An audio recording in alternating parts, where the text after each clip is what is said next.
Hello বন্ধুরা, মামুষা চ্যানেলে আপনাদের সকলকে স্বাগত জানাই। আজকে আমি ট্যাংরা মাছের ঝোল কিভাবে বানাই সেটাই করে দেখাবো। দেখুন, প্রথমে আমি ট্যাংরা মাছগুলোকে ভালো করে ধুয়ে নিয়ে এসে রেখেছিলাম।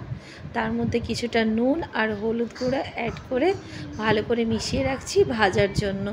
এবার আমি একটা কড়াই বসিয়ে দিলাম। কড়াইয়ের মধ্যে কিছুটা সরষের তেল অ্যাড করলাম।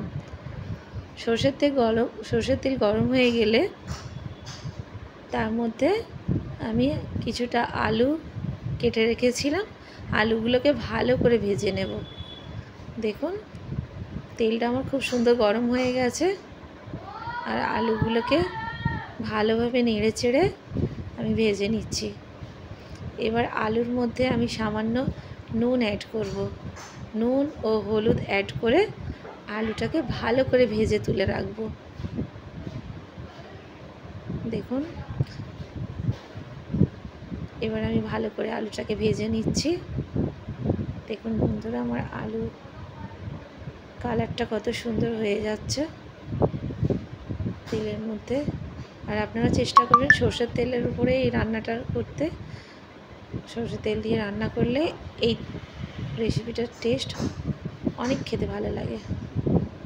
দেখুন বন্ধুরা, আলু প্রায় আমার ভাজা হয়ে এসেছে, কালারটাও খুব সুন্দর হয়েছে। এবার দেখুন, আমি আলুগুলো তুলে নিচ্ছি একে একে কড়া থেকে, আর ওই একই তেলের মধ্যে আমি রান্নাটা করব। দেখুন, আমার আলুগুলো তোলা হয়ে গেছে প্রায়। এবার দেখুন, ওই তেলের মধ্যে আমি যে মাছগুলোকে মশলা মাখিয়ে রেখে দিয়েছিলাম, সেই ট্যাংরা মাছগুলোকে ভালো করে ওই তেলের মধ্যে ভেজে নেব।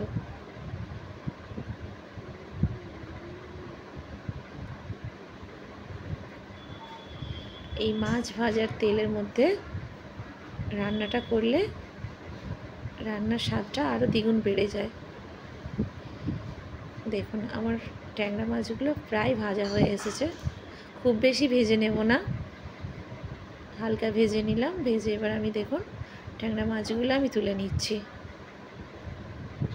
তোলা হয়ে গেছে। এবার ওই তেলের মধ্যে আমি কিছুটা কালো জিরে আর গোটা জিরে ফোড়ন দিচ্ছি। কালো জিরে ছাড়া ট্যাংরা মাছের ঝোল তো হয় না, খেতেই ভালো লাগে না। ট্যাংরা মাছের ঝোলে অবশ্যই কালো জিরেটা ফোড়ন হিসাবে আপনারা দেবেন। দেখুন, এবার কিছুটা পেঁয়াজ কুচি অ্যাড করলাম। কালো জিরে, গোটা জিরে আর পেঁয়াজটাকে ভালো করে আমি তেলের সঙ্গে ভেজে নেব। দেখুন, পেঁয়াজের কালারটা সামান্য চেঞ্জ হয়ে গেলে তারপরে আমি একে একে মশলাগুলো অ্যাড করব। দেখুন বন্ধুরা, আমার পেঁয়াজের কালার প্রায় চেঞ্জ হয়ে এসেছে। এবার আমি ওর মধ্যে কিছুটা রসুন বাটা অ্যাড করলাম। ভালো করে রসুন বাটা আর পেঁয়াজটাকে মিশিয়ে নিয়ে একটা টমেটো কুচি আমি তেলের মধ্যে দিয়ে দিলাম। দেখুন, টমেটো, পেঁয়াজ, রসুন ভালো করে ভেজে নেব যতক্ষণ না টমেটোটা পুরো সেদ্ধ হয়ে যাচ্ছে, পুরো মেখে যাচ্ছে। দেখুন, এবার আমি কিছুটা কালো সর্ষে, কিছুটা সাদা সর্ষে, দুটো কাঁচা লঙ্কা, একটু নুন, সামান্য সর্ষের তেল ও সামান্য জল দিয়ে একটা পেস্ট তৈরি করে রাখবো।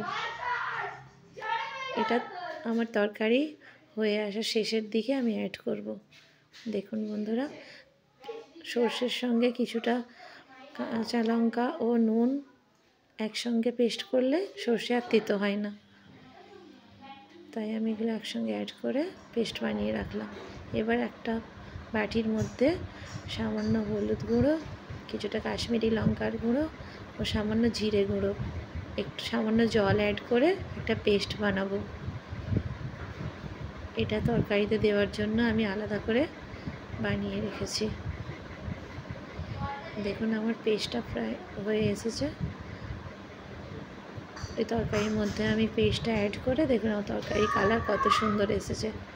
এবার যে আলুগুলো ভেজে তুলে রেখেছিলাম, সেই আলুগুলোই তরকারির মধ্যে দিয়ে ভালো করে নেড়ে চেড়ে মিশিয়ে নেব।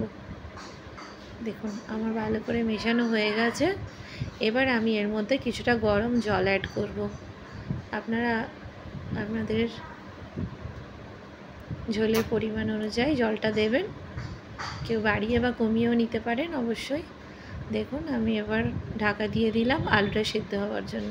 কিছুক্ষণ ঢেকে রাখার পর আলুটা দেখুন আমার প্রায় সিদ্ধ হয়ে এসেছে, আর তরকারির কালারটাও খুব সুন্দর এসেছে। দেখুন বন্ধুরা আমার আলু প্রায় সিদ্ধ হয়ে গেছে, তরকারি প্রায় হয়ে এসেছে। এবার আমি ওর মধ্যে সর্ষে বাটাটা অ্যাড করলাম। তরকারি হয়ে আসার সময় সর্ষে বাটাটা অ্যাড করবেন।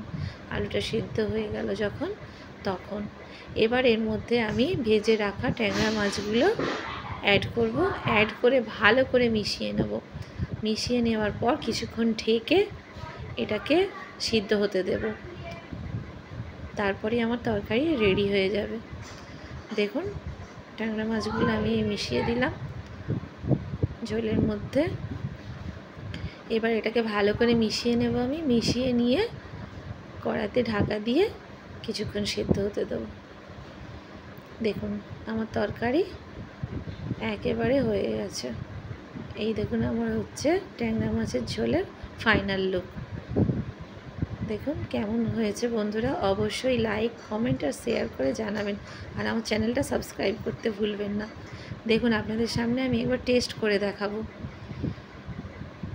গরম ভাতের সঙ্গে এই ট্যাংরা মাছের ঝোল খেতে যা দারুণ লাগে, আপনারা অবশ্যই এটা ট্রাই করে দেখবেন আর বলবেন আমাকে কেমন হয়েছে। অবশ্যই আমার চ্যানেলটা সাবস্ক্রাইব করবেন বন্ধুরা।